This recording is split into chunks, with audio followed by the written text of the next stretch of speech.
It was supposed to be just another thrill, another unforgettable Halloween prank. The air was crisp that night, the sidewalks littered with children dressed as monsters and superheroes, their laughter echoing in the dark. James was hyped, a mischievous grin spread across his face as he held Lisa's hand, leading her and the rest of the group through the winding streets of the old neighborhood. Lisa's eyes darted nervously at every shadow. A pit of unease lodged in her stomach, but she didn't say anything. She knew James, and she knew nothing would stop him once he got an idea into his head. "Come on, don't be a buzzkill," Kyle called out, his voice slurred slightly from the flask he'd smuggled in his jacket. He took the lead, Tina trailing behind him like a shadow, her eyes wide with a mix of fear and excitement. "I'm telling you, there's a haunted house up ahead. It's part of the event. They say it's so scary that no one makes it past the front door." "Maybe there's a reason for that," Lisa mumbled, but her voice was lost in the chatter. The group moved on, rounding the corner of an unfamiliar street. There it was, an old decaying two-story house. The windows were dark, the wooden panels chipped and cracked, the lawn overgrown. It looked like it had been abandoned for years. Kyle's eyes lit up with excitement, and he motioned for everyone to follow him up the front steps. "Kyle, are you sure this is the place?" Tina's voice trembled, her instincts screaming that they should turn around, that something was wrong. She wanted to fit in, though, so she followed. "Of course it is. Don't you see the props?" Kyle pointed at the darkened porch, where a rusty, crooked scarecrow leaned against the railing. The others glanced at it, the unease settling heavier on their shoulders, but they pushed it aside. James was the first to open the door, its creak echoing through the empty street. "See? Nothing to worry about," he said with his typical bravado. He stepped inside, the rest following closely. The door closed behind them, the click of the lock almost deafening in the silence. Inside, the house smelled of damp wood and something metallic. The floors creaked with every step, and the dim light from their phone flashlights revealed dust-covered furniture and strange shadows dancing on the walls. Lisa shivered, her grip on James's arm tightening. She could hear something, muffled voices coming from somewhere deeper in the house. "Guys, I think we should go," Lisa said, her voice barely a whisper. She tugged on James's arm, but he shook his head, flashing her an easy smile. "Relax, babe, it's all part of the show." They moved further into the house, each step taking them closer to the source of the voices. Kyle led the way, his flask dangling from his hand, the alcohol loosening his judgment. They reached a door at the back of the house, slightly ajar, and Kyle pushed it open without hesitation. Inside was a scene they weren't meant to see. A group of men stood around a table, stacks of money, strange packages, and weapons spread out in front of them. The men turned, their eyes locking onto the intruders, and everything seemed to freeze for a moment. The leader of the group, a tall man with a scar running down his cheek, narrowed his eyes, his hand inching towards the gun on his hip. "What the hell are you kids doing here?" he growled, his voice a low, dangerous rumble. James's bravado faltered, his face going pale. We thought this was—" "Run!" Lisa screamed, grabbing James's hand and pulling him back. The group turned, scrambling down the hallway, their footsteps thundering as the men behind them shouted, the sound of guns being cocked echoing through the house. They ran, stumbling over broken furniture, their hearts pounding in their ears. Tina tripped, her hand slipping from Kyle's grasp as she hit the floor. He hesitated, looking back, but the fear in his eyes made him turn away, leaving her behind as she struggled to get up. "Kyle!" she screamed, tears streaming down her face, but he didn't look back. They burst out of the front door, the cold night air hitting them like a shock. James pulled Lisa towards the street, his eyes darting around for help, but there was no one, no neighbors, no trick-or-treaters, just darkness. The men were right behind them, their footsteps heavy, their shouts getting closer. Lisa pulled out her phone, her hands shaking as she dialed 911, her voice breaking as she whispered their location, begging for help. She didn't get a chance to finish the call. One of the men grabbed her, pulling her back towards the house. James turned, his eyes wide with terror as he watched Lisa struggle. Her phone falling from her hand, the screen cracking as it hit the pavement. "No!" he shouted, running towards her, but it was too late. The men were on him, dragging him back inside. The last thing he saw was the terrified look in Lisa's eyes before everything went black. The next morning, the police arrived at the house, responding to a disconnected emergency call. They found the door ajar, the house silent, the air heavy with the scent of blood. Inside, they found the bodies: James, Lisa, Kyle, and Tina, all lifeless, their faces frozen in fear. The officers looked around, the unease settling in their stomachs as they realized what had happened. They had been too late. The wrong house, the wrong night, and 4 teenagers who had made the mistake of thinking they were untouchable. Story 2. The night was alive with electric energy as Emily stepped out of the cab, her eyes widening at the sight before her. The abandoned warehouse loomed like a beast, its broken windows and graffiti-covered walls standing in stark contrast to the thumping beat that spilled from inside. A line of ravers snaked down the block, all dressed in their Halloween best, some as ghouls, some as witches, others in costumes that seemed to blend into the gritty urban decay around them. Marcus had promised that this party would be something special, an underground event that people would talk about for years. "Are you sure this is safe?" Sophia asked, her eyes tracing the jagged edges of the building's silhouette. Emily shrugged. "Marcus says it's fine. You know how these raves go. It's all about the atmosphere." Sophia wasn't convinced, but she bit her tongue. They had all come to have fun, and the idea of being a buzzkill didn't sit well with her, especially with Emily looking so excited. Marcus met them at the door, a bright smile flashing beneath his skeletal face paint. He was already buzzing with adrenaline, his eyes darting around, taking in the makeshift DJ booth and the tangled mass of wires and speakers. "You guys made it! Wait till you see the inside, it's insane!" The warehouse was a labyrinth, dark corners, twisted metal beams, and narrow walkways connecting open spaces full of people dancing. Marcus led the group deeper inside, past flickering LED lights that cast strange shadows on the walls, past makeshift bars where drinks were being poured into glow-in-the-dark cups. The music was loud, a throbbing beat that seemed to shake the entire building. Zane, dressed as a vampire with fake fangs and everything, was already weaving through the crowd, making a beeline toward the biggest group of dancers. He was in his element, and his wild grin showed it. "Let's go!" he shouted, his voice nearly swallowed by the heavy bass. He dragged Emily and Marcus toward the dance floor, leaving Sophia hesitating by the edge of the chaos. Sophia caught Marcus's eye and motioned toward a part of the ceiling that looked like it was bowing slightly, a panel that was sagging and cracked. "Marcus, is this place even structurally sound?" she asked, her voice edged with concern. Marcus waved her off. "Come on, Soph, don't be paranoid. Places like this always look sketchy, but it's all part of the thrill. It's just for the night."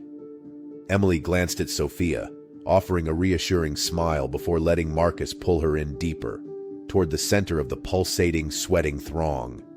She wanted to believe that he was right, that everything was fine, that tonight would be fun and wild and not like anything she'd experienced before. But as the hours passed, something shifted. The temperature in the room rose, making it hard to breathe. The music, once thrilling, now felt oppressive, vibrating through Emily's chest in a way that made her stomach churn. And then there was the noise, a low groan, almost like the building itself was alive. Emily looked up and saw what Sophia had noticed earlier. The ceiling above them seemed to shudder with every heavy beat of the bass. "Marcus, maybe we should—" Emily started, but her voice was drowned out as Zane let out a wild cheer, drawing everyone's attention. Suddenly, a loud crack echoed through the warehouse, and the lights flickered. People screamed as a section of the ceiling crumbled, metal and concrete plummeting to the ground, crushing a makeshift bar and trapping several dancers beneath. Panic spread like wildfire. The music cut off abruptly, leaving only chaos, screams, running footsteps, the deafening roar of collapsing beams. Emily grabbed Sophia's hand, pulling her toward the nearest exit sign. but they were blocked by the press of bodies all surging toward the same point. The exit doors were jammed, the weight of too many frantic people piling against them. Zane was still shouting something, his face pale under his vampire makeup. But a second later, Emily lost sight of him in the stampede. Another section of the roof caved in, this time closer to where they stood. Dust and debris filled the air. Emily felt Sophia's grip on her hand slacken. She turned, her heart pounding, to see Sophia pinned beneath a heavy beam. Sophia's eyes were wide, filled with terror, and she mouthed something. Words Emily couldn't hear through the chaos. "Sophia!" Emily screamed, but before she could do anything, she was yanked backward. It was Marcus, his face streaked with sweat and dirt, his eyes wild. He pulled her away, through a narrow gap between the walls. She fought him, screaming Sophia's name, but Marcus wouldn't let go. The world around her seemed to slow down. Dust hanging in the air. Flashes of costumes, the sound of metal grinding against metal. As they stumbled through the wreckage, Emily caught a final glimpse of Zane. He was standing beneath a collapsing scaffold, his face a mix of horror and disbelief as the structure gave way. Marcus found an exit, a side door that had been partially blocked by rubble but was still passable. He pushed Emily through first, then scrambled after her. They tumbled out into the night, the cold air hitting them like a slap. Behind them, the warehouse groaned one final time before collapsing entirely, a cloud of dust and debris billowing out into the empty street. Emily lay on the pavement, her ears ringing, her vision blurred. She tried to stand, but pain shot through her legs, one of them twisted at an unnatural angle. She turned her head, seeing Marcus sitting beside her, his face blank, staring at the ruins of the warehouse. "Sophia! Zane!" Emily whispered, her voice breaking. Marcus didn't respond. He just sat there, his hands shaking, his eyes vacant. The reality of what had happened, of what he had ignored, of the warnings he hadn't taken seriously, was finally sinking in. The sirens came later, wailing in the distance as police and ambulances raced toward the scene. The organizers of the event would be found and charged, but for Emily, none of that mattered. The cost had already been paid. Sophia and Zane were gone, and her life would never be the same. As she lay there, the cold seeping into her bones, she felt a hollow emptiness, a realization that the thrill they'd all chased had turned into a nightmare she'd be carrying for the rest of her life. Story 3. Rachel slammed the door behind her, the loud music from the Halloween party still ringing in her ears. She stumbled out of her heels, letting them fall to the side as she leaned back against the door, sighing heavily. Her apartment was a safe haven, a refuge from the world that sometimes felt too overwhelming, too chaotic. And tonight had been no exception. The party had been lively, packed with laughter and costumes, but it had also left her drained, craving the solitude of her tiny one-bedroom haven. She dropped her keys onto the small table by the entrance, their metal clinking against the wood as she tried to let the night slip away. Outside, the city hummed with life, honking cars, distant laughter, the echoes of sirens. Rachel enjoyed living in the thick of it, but tonight, she was all too aware of how alone she really was. Her phone was dead, its black screen staring back at her as she tossed it onto the couch, making a mental note to charge it before bed. She turned, catching a glance at herself in the hallway mirror. Her makeup was smudged, her dark lipstick streaked where she'd wiped it with her sleeve. She looked tired. "Good night, Halloween," she muttered, turning away and stepping towards the kitchen. But then there was a knock on the door. Rachel paused, her breath catching in her throat. She frowned, her heart suddenly pounding. It was late, and she wasn't expecting anyone. Another knock followed, a slow, deliberate rap against the wood, and her stomach twisted with unease. "Tom?" she called out, her voice shaky. Her neighbor, Tom, had always been kind. He'd helped her with the door when her lock got stuck last month, and he often checked in on her, though never this late. She stepped closer, peering through the peephole. Her heart sank into her stomach. A figure stood in the dim hallway, dressed in a bright costume, a clown suit, the mask white and smiling, with two wide lips painted in a sinister curve. Her mouth went dry. She'd seen him at the party earlier, lingering near the drinks, but she had thought nothing of it. People were always a little strange on Halloween. She assumed he was just another guy with a little too much to drink, especially since she had noticed him stumbling around awkwardly a few times. Now, he was here, outside her door. Rachel took a step back, her heart pounding faster. She tried to steady her breath, shaking her head. Maybe it was a joke, one of her friends messing with her. Maybe he followed her home as a prank. But then why wasn't he saying anything? She forced a smile, her voice trembling. "Okay, joke's over. Go home," she called, her voice muffled by the door. There was no response. The figure just stood there, silent, and then the doorknob rattled. Fear gripped her chest like a vice. Rachel backed away, her eyes glued to the knob as it twisted, shaking violently. She hadn't locked it yet, and she realized it far too late. She lunged forward, grabbing the knob, pulling it against the force from the other side, her pulse roaring in her ears. "Get out of here!" she screamed, her voice cracking as she threw her weight against the door. She heard a muffled laugh, the sound sickening, twisted, and she felt the pressure ease, the stranger pulling away. Rachel scrambled, twisting the lock into place, her hands shaking so badly she nearly missed it. She took a step back, her breath coming in short gasps, her head spinning. Silence settled in again, and Rachel waited, her eyes fixed on the door. Her fingers fumbled as she reached for her phone, only to remember it was still dead. She cursed, backing towards the couch, her eyes darting between the door and the darkened windows, each of them feeling like a vulnerability. A sudden thud against the door made her jump, a small scream escaping her lips. She clamped her hands over her mouth, backing into the living room, her heart pounding. He was still there. He wasn't leaving. A creak came from the hallway and Rachel's head snapped towards it. The door to the fire escape. It was unlocked. She could feel panic rising in her throat, the sensation like bile. The stalker must have known. He must have been watching her long before tonight. She grabbed a kitchen knife, her knuckles white around the handle, and moved silently towards the hall. She could hear her own heartbeat, loud, echoing in her ears. The door burst open, the hinges cracking as it swung wide. Rachel screamed, running for the hallway, her bare feet slipping against the cold tiles. She heard him behind her, the laughter, the pounding of his footsteps, and she pushed herself harder, stumbling into her bedroom and slamming the door behind her. She locked it, backing away as she heard him hit the door. Once, twice, the wood shuddering under the force. "Please, someone help!" she screamed, tears streaming down her face, her voice cracking with desperation. No one could hear her. She knew that. Her apartment was high above the street, the noise of the city drowning her out. She was alone, truly alone. Then she heard it.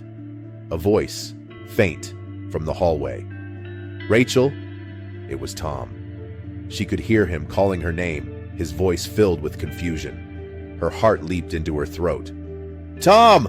she shouted, banging on the door. "Tom, help me!" There was a pause, the pounding on her door stopping, and then she heard Tom's voice again, louder this time, angry. "Hey, what the hell are you doing? Get away from her!"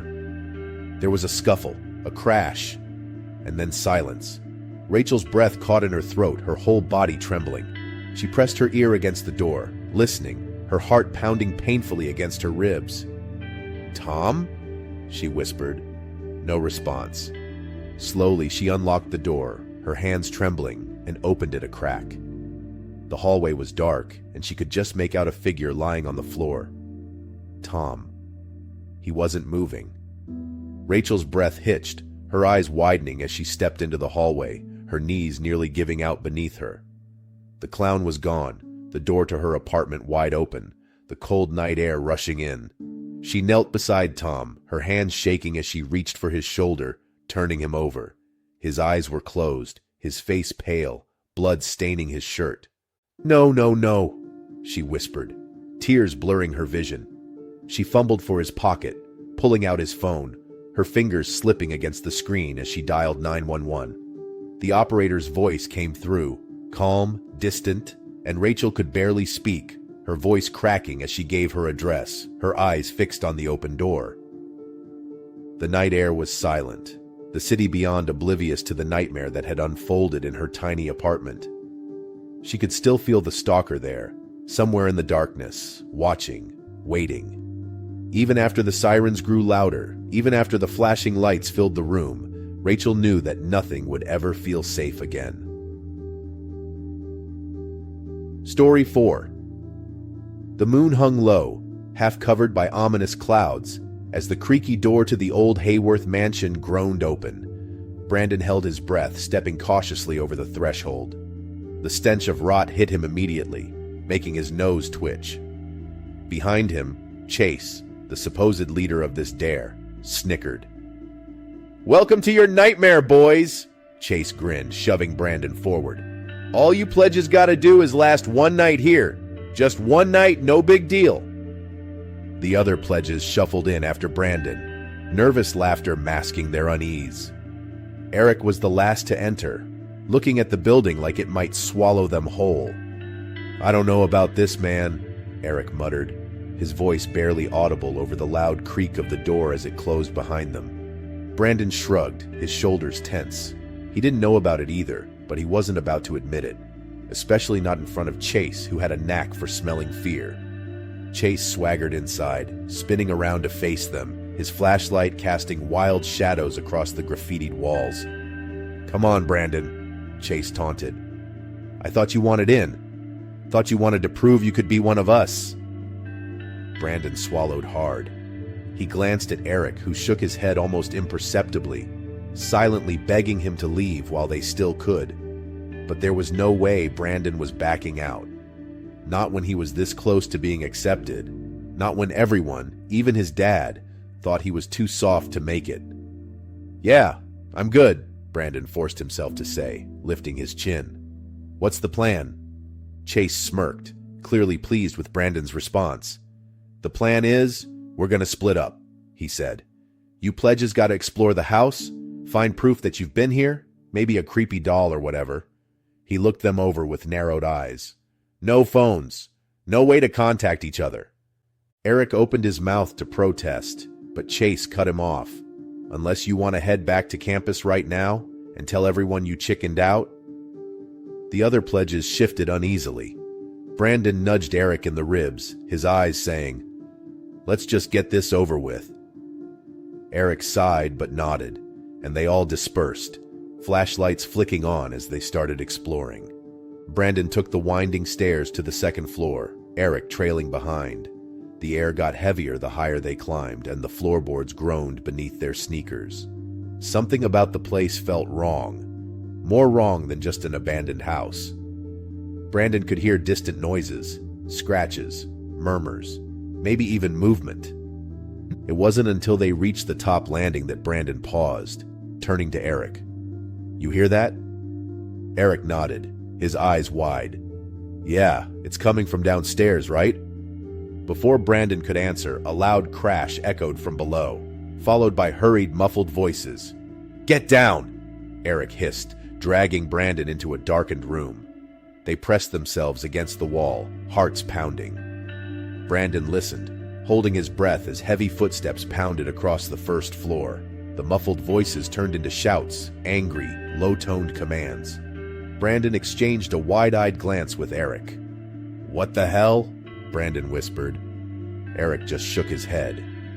They could barely see each other in the darkness of the room, but Brandon could feel Eric's terror, his whole body trembling as they waited.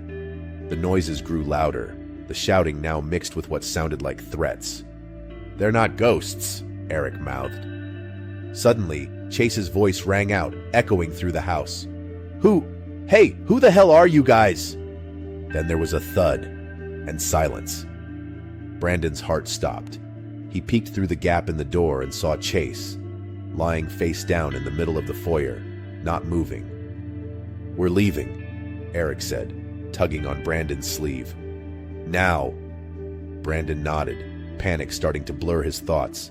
They crept out of the room, moving as quietly as they could towards the stairs. Every step felt like it took a year, the wood beneath them creaking louder than it ever had. Brandon kept his eyes on Chase's unmoving form. The flashlights of the men, drug dealers, criminals, whoever they were, darting across the walls. Suddenly, Eric's foot slipped. The noise was deafening. A loud crack as the stair broke beneath his weight. A flashlight beam whipped towards them, and before they could react, Eric was grabbed, dragged backwards. "Run!" Eric screamed, his voice breaking. Brandon hesitated, frozen, his brain screaming at him to help, but his feet refusing to move. "I said run!" Brandon turned and sprinted, his heart pounding in his ears, his mind a blur of fear and adrenaline. He stumbled through the hallways, pushing through doorways and throwing himself into the shadows.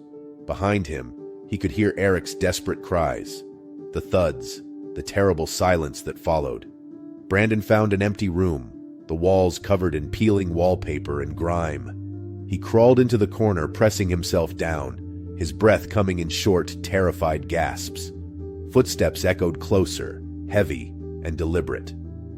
"I saw another one," a gruff voice said. "Where is he?" Brandon closed his eyes, willing himself to disappear. His hand pressed against his chest, feeling the rapid, painful thud of his heartbeat. He heard the men pass by, their footsteps fading until there was nothing but silence. He remained in his hiding place for what felt like hours, every muscle tense, listening for the faintest sound. Finally, the voices faded. Brandon waited a moment longer, then forced himself to move.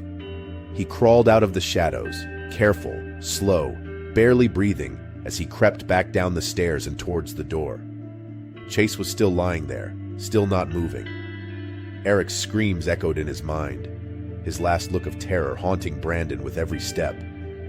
Brandon stumbled out into the cold night air, his body trembling, his face wet with tears he didn't remember shedding. He didn't look back, running through the overgrown yard, through the broken gate and down the street, until the mansion was nothing but a dark, looming silhouette behind him. He kept running until he found a gas station, collapsing by the payphone, his hands trembling as he dialed 911. "Please," he whispered into the phone, his voice broken. "Please, there are people in there. My friends. They're still in there." The police came, but it was too late. Eric was gone. Chase was alive but beaten badly, and he wouldn't speak a word to the officers. His arrogance stripped away, his eyes empty. The house was empty too. No sign of the men, just traces of their presence, the reminders of what had happened. Brandon gave his statement, his words coming out in pieces, his eyes unfocused. The haunted house wasn't haunted by ghosts, but by people, real, dangerous people.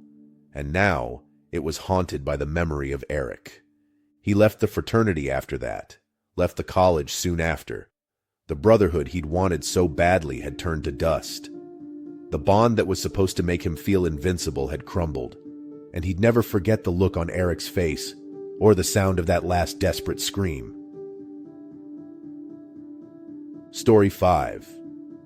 The night of the annual Halloween costume contest in Fairhill had begun like any other, filled with laughter, colorful decorations, and excited townsfolk gathered under strings of orange lights. Kids in superhero outfits chased each other through the square, and adults stood in small clusters, sipping hot apple cider. Mary, the event's organizer, stood on the makeshift stage, scanning the bustling crowd. She was proud of what she saw, families smiling, costumes sparkling. It was her mission to make Fairhill's Halloween something that everyone looked forward to. It was supposed to be fun, safe, and wholesome. But tonight, that illusion was about to shatter. Behind the stage, the atmosphere was different, more frantic, almost chaotic. The contestants waited in costume, fidgeting nervously while the judges finalized their decisions. Jordan, just 19 and quiet as ever, hovered near the corner. His costume, a handmade, elaborate piece with papier-mâché wings, drew some looks, but he didn't care. He just wanted his work to speak for itself. Next to him stood Megan, who hardly noticed anyone but herself. She was filming a live stream, the light from her phone casting her in an ethereal glow, her followers eating up every moment. She wore a shimmering witch costume, boasting about the event and how much effort she'd put into her makeup. On the opposite end of the backstage area, Alex, dressed in a last-minute vampire getup, muttered to himself. He hated this whole spectacle, especially Mary.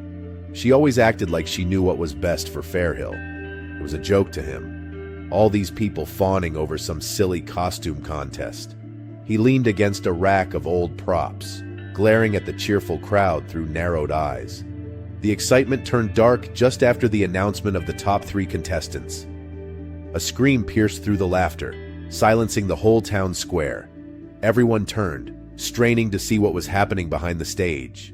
Mary rushed towards the noise, her heart pounding. She found one of the judges, Mr. Thompson, slumped in a chair, his face pale and still. Blood pooled on the floor beneath him. He was dead. Panic spread like wildfire. People in the audience whispered. Some started to leave, while others stood frozen, unsure what to do. Mary forced herself to take deep breaths. She needed to think, to keep things under control. She spotted Sheriff Daniels, who was already trying to hold back the crowd and usher people away from the scene. "Nobody leave just yet," Daniels barked. "We need to make sure everyone's safe and accounted for." Backstage, the tension was palpable. Jordan's heart was racing, and he tried to avoid eye contact with anyone. Megan had turned her live stream off, her carefree demeanor replaced with wide-eyed shock. Alex looked irritated, but also slightly on edge. Nobody knew what to do. "Did anyone see anything?" Mary asked, her voice cracking as she looked from face to face. The contestants shook their heads, their expressions a mixture of fear and confusion. The sheriff stepped in, his expression dark. "No one's going anywhere until we find out what happened here," he said. His eyes scanned the costumed crowd, his suspicion growing with each passing second. As the hours dragged on, the sheriff's deputies began to search the backstage area, looking for any clues that could point to the killer. The festive atmosphere had turned grim. People spoke in hushed voices, casting glances over their shoulders. The costumes, once a source of joy, now seemed sinister. Anyone could be hiding behind a mask. Then, one of the deputies shouted, "Sheriff, over here!" Everyone's heads turned. The deputy held up a prop, a large cardboard scepter that Jordan had used as part of his costume. It was heavy, strangely so, and as the deputy unscrewed the top, a blood-stained knife clattered to the ground. All eyes turned to Jordan. His face went ashen, and he took a step back, his mouth opening, but no words coming out. The sheriff moved towards him, his hand resting on his holster. "Jordan, you want to explain this?" Jordan's hands shook as he tried to speak. I didn't mean for it to happen," he stammered, his eyes glistening with tears. I wanted her to notice me. I wanted them all to notice me. But she kept making it about her. Megan, He broke off, his voice cracking, and he sank to his knees, his face twisted in anguish. It got out of hand. I didn't mean for anyone to die." The square was silent, the weight of Jordan's confession settling over the gathered crowd like a shroud. Megan stood frozen, her face pale as she realized the part she'd unknowingly played in all of this. Her obsession with attention, her disregard for others. The sheriff moved forward, placing a firm hand on Jordan's shoulder as he read him his rights. Mary felt her knees go weak. The night that was supposed to be full of laughter and light had turned into something dark, something that would leave scars on the town of Fairhill for years to come. She watched as Jordan was led away, the crowd parting in stunned silence. Halloween would never be the same.